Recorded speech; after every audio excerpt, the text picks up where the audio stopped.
પાટણના રાધનપુરમાં ભ્રષ્ટાચારના ગંભીર આક્ષેપો સાથેના સમાચાર સામે આવ્યા છે। રાધનપુર નગરપાલિકામાં કરોડો રૂપિયાના વિકાસ કામોના ટેન્ડરને લઈને વિવાદ ચરમસીમાએ પહોંચ્યો છે। નગરપાલિકામાં અંદાજે 6 કરોડથી વધુના વિકાસ કામોના ટેન્ડર ખુલ્યા બાદ વિરોધ પક્ષે ટેન્ડર પ્રક્રિયામાં મોટી અનિયમિતતાના આક્ષેપો કર્યા।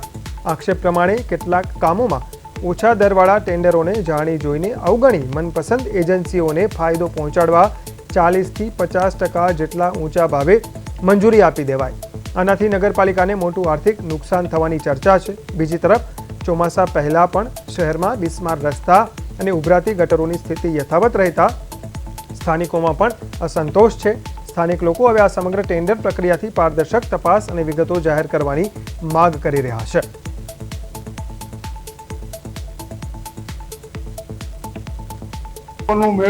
પોતાની એજન્સી ના આવતા અને અન્ય એજન્સી આપે અને પોતાને ટકાવારી ના મળે એના કારણે આજ સુધી વર્ક ઓર્ડર આપ્યો નથી।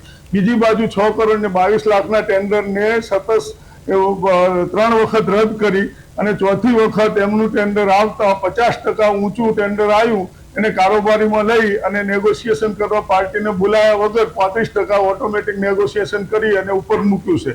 જો આ 35% લેખે ઊંચું થાય તો 6 કરોડ 22 લાખના ટેન્ડરના જીએસટી સાથે 8 કરોડ રૂપિયા થાય અને 35% ઊંચા એ 2.5 થી 3 કરોડ રૂપિયા નગરપાલિકાને સૌ ભંડોળમાંથી આપવા પડે અને નગરપાલિકાની આર્થિક પરિસ્થિતિ સારી નથી તો આ પૈસા આપવા પડે।